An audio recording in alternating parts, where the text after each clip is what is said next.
হলগুলোর সামনে যখন তাদের সাথে ওয়ান টন কথা বলছিলাম তখন শিক্ষার্থীরা ইতিবাচকভাবেই বলছেন যে তারা ভোট দিবেন এবং বেশিরভাগ শিক্ষার্থী তারা হচ্ছেন যে অনেক কিছু জানতে চেয়েছেন, যেমনটা দুইটা একটা প্রশ্ন থাকে ওনাদের মনে, সেই প্রশ্নটা যদি ক্লিয়ার হয়ে যায় সেক্ষেত্রে তিনি ভোট দিবেন এমনও চিন্তা করছেন।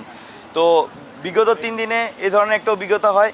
আপনাদেরকে একটা অভিজ্ঞতা শেয়ার করি। একজন শিক্ষার্থী এসে বলছেন যে এরকম যে আমি চিন্তা করছি জিএস পদে একে ভোট দিব, কিন্তু আপনি যদি আমাকে এই 3টা প্রশ্ন কনভিন্স করতে পারেন আমি আপনাকে আরও 10টা ভোট এনে দিব।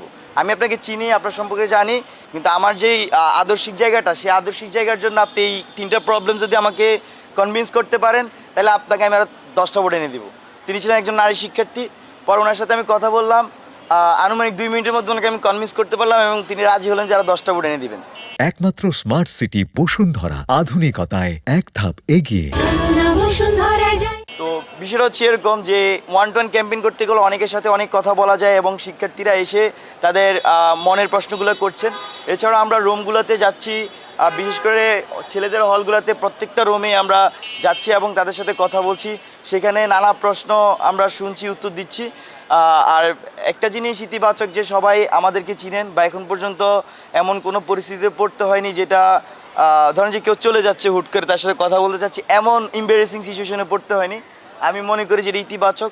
বাসগুলোতে গিয়েছিলাম, বাসগুলোতে মজার ব্যাপারটা হচ্ছে এরকম যে অনেকে একসাথে বসে থাকে এবং সেখানে যখন লিফলেটটা দিয়ে নিজের পরিচিত যে আমি আবু বকর মজুমদার জিএস পদপ্রার্থী, পরে যখন হিস্ট্রিটা বলি তখন বুঝতে পারি যে আসলে বেশিরভাগই হচ্ছে যে আমাদের হিস্ট্রিগুলো জানেন না। যেমন ধরেন যে আমি বলছি যে আসলে আমার ঢাকা বিশ্ববিদ্যালয় জীবনে কি করেছিলাম। আপনাদের কাছেও যদি বলি যে 2020 সালে আমি ঢাকা বিশ্ববিদ্যালয়ে ভর্তি হওয়ার পরে এখানকার যে প্রবলেমগুলো ছিল সেগুলো তো চোখের মধ্যে পড়ছিলই। পাশাপাশি আমি আগে থেকে অ্যান্টি আওয়ামী লীগ ছিলাম। আওয়ামী লীগের যে ফ্যাসিবাদী সিস্টেম তার বিরুদ্ধে আমার ছোটোবেলা থেকে অবস্থান। তো ঢাকা বিশ্ববিদ্যালয়ে এসে আমাদের যিনি উপদেষ্টা ছিলেন সাবেক, এখন এনসিপিতে আছেন, আহ্বায়ক নাহিদ ইসলাম, ওনার সাথে আমার পরিচয় হয় এবং আমরা তখন সিদ্ধান্ত নেই যে ফ্যাসিবাদের পতনের একটি গবেষণা ভিত্তিক বিশ্ববিদ্যালয় রূপান্তরের জন্য আমরা কাজ করব। মাহফুজ আলম উপদেষ্টা যিনি, তারপরে ওনার সাথে আমার পরিচয় হয়, মানে আমার স্টার্টিং এই 3 জনের সাথে হয়। তো এইভাবে করতে করতে প্রায় 2.5 বছর ধরে আমরা একটি পাঠচক্র চালাই, সেখানে আমরা ফ্যাসিবাদের পতন এবং একটি গবেষণা ভিত্তিক বিশ্ববিদ্যালয় রূপান্তরের জন্য কাজ করি।